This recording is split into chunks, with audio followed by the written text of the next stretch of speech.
this machine can pick up people anywhere, anytime, through steel or concrete walls? Well, the density of the surrounding has no appreciable effect on reception. What do you call it? O.B.I.T, or O.B.I.T. Actually, those are initials for Outer Band Individuated Teletracer. How does it work? Well, you see, every living organism is a transmitter operating 24 hours a day, and that, of course, is true of human beings, too. Awake or asleep, active or passive, we are, each of us, constantly sending out our particular brain waves, heart sounds, respiratory rhythms, and, well, like fingerprints. You know, two human patterns are alike. Well, now, do you mean to tell me that you can pick up anyone's signal at will?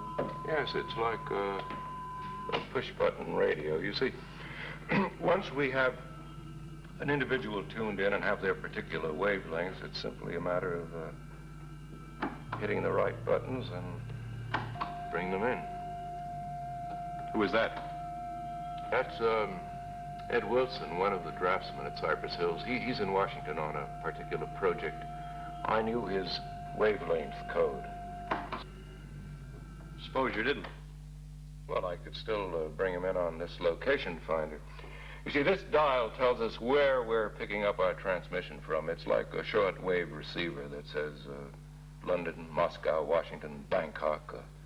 I can turn this dial to a given location and pick up signals from the various persons there. And you can do this anywhere on Earth? Oh, we're limited to a 500-mile radius now, but we're working to extend that limit. Wouldn't you say, Mr. Lomax, that this machine, in large part, was responsible for the faltering morale at the research center? Well, nobody at the center was aware of O.B.I.T's existence. Dr. Fletcher was pulled in for questioning on the basis of the information you received on this machine. No doubt others were questioned. People with nothing to hide have nothing to fear from O.B.I.T. Are you that perfect, Mr. Lomax?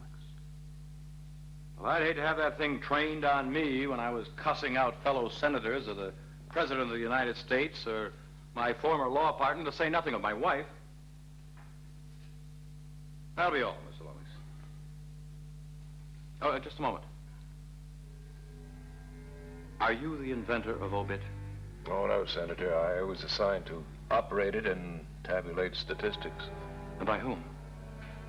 Well, the Defense Department.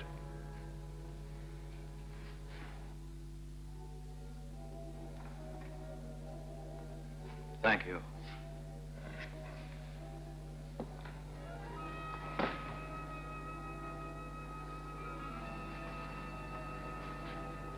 Colonel Grover, will you please take the chair?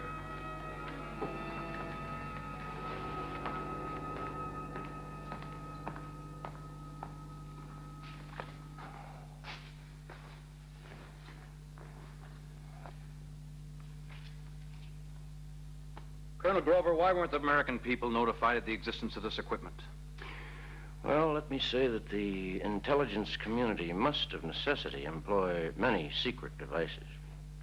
And who authorized its acceptance and purchase? Well, the head of G2 signed the papers. But, of course, hundreds of items cross his desk daily, and I'm certain he never got a proper picture of this machine any more than I did. He merely signed the papers. Well, now, who wrote the papers that the head of G2 merely signed? We haven't been able to find him.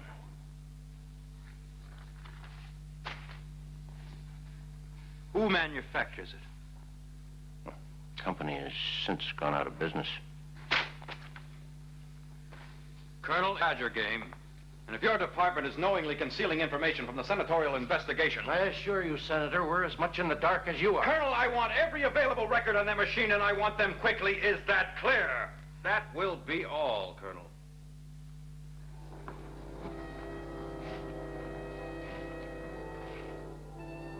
Call Mrs. Clifford Scott.